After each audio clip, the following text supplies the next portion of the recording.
நாடுகள் அதிகமாக உச்சரிக்கின்ற பெயர்கள் ஒன்றுதான் ஈரான். ஒரு பக்கம் கலவர பூமியாகவும் இன்னொரு பக்கம் போர் மிகம் சூழ்ந்திருக்கின்ற தருணம். தற்போது ஈரானுடைய அதி உயர் தலைவரான அயதுல்லா அலி ஹமீனியுடைய மகனான முஸ்தபா ஹமீனி பிரிட்டனுடைய தலைநகரான லண்டன் பகுதியில் 11 மில்லியன் பவுண்ட்ஸ் பெறுமதியான பெரிய பெரிய ஆடம்பர மாளிகைகளை இவர் கட்டி வைத்திருக்கின்றார் என்ற விஷயம் தற்போது வெளியுலகத்துக்கு வந்து பரபரப்பை ஏற்படுத்த ஆரம்பித்திருக்கிறது.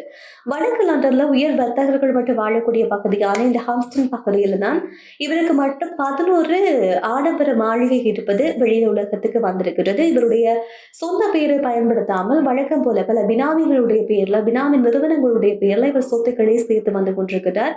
56 வயதான இவருக்கு மிக நெருக்கமான ஒரு நபராக நீண்ட காலமாக செயல்பட்டு வருபவர் தான் அதே வங்கியினுடைய உரிமையாளரான அலி அன்சாரி என்று சொல்லப்படுகின்ற நபர். இவர் அடையாளம் காணப்பட்டிருக்கிறார். இந்த நபருக்கும் ஹமீனியினுடைய குடும்பத்துக்கும் மிக நீண்ட தொடர்புகள் இருந்து வருகின்றது. இதன் காரணமாகவே ஈரானுக்கு விதிக்கப்பட்ட பொருளாதார தடைகள் இவருக்கும் தொடர்ந்து நீடித்து வந்த நிலையில் தான் இப்போது இவர் சிக்கிக் கொண்டிருக்கிறார் என்பது முக்கியமான ஒரு விஷயமாக இருக்கிறது. இதில் குறிப்பாக சில விஷயங்கள் சொல்லப்படுகிறது. 2013ஆம் ஆண்டுல சுமார் 73 மில்லியன் பவுண்ட்ஸ்களாக வாங்கப்பட்ட இந்த ஆடம்பர மாளிகை இப்ப சந்தை பெறுமதி 100 மில்லியனுக்கும் அதிகமாக 100 மில்லியன் பவுண்ட்ஸுக்கும் அதிகமாக இருப்பது வந்து கண்டுபிடிக்கப்பட்டிருக்கிறது. இந்த விஷயமும் இப்பொழுது கூறப்பட்டிருக்கிறது. இது மிக முக்கியமாக ஈரானுடைய IRGC என்று சொல்லப்படுகின்ற இராணுவ அமைப்புக்கு இந்த அலி அன்சாரி என்பவர் நிதி கொடுக்கின்றார், நிதி உதவி வழங்குகின்றார் என்று நீண்ட காலமாக பிரிட்டனுடைய பொருளாதாரத்தில் இவருடைய பொருளாதார ரீதியாக இவருக்கு பிரிட்டன் அரசாங்கம் தடை விதித்து வந்திருந்தது.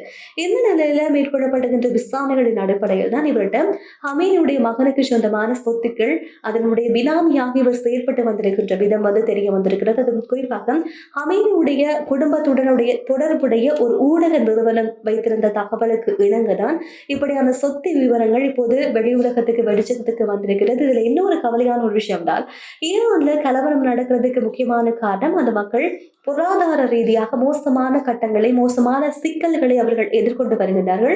அதுக்காக அதை கண்டித்துதான் அரசுக்கு எதிரான போராட்டங்கள்ல இறங்கி இப்போது அந்த போராட்டம் ஒரு பெரிய அளவுல போராக மாறுறதுக்கு நாடுகளுக்கு இடையிலான போராக மாறுற அளவுக்கு வலை பெற்றிருக்கிறது.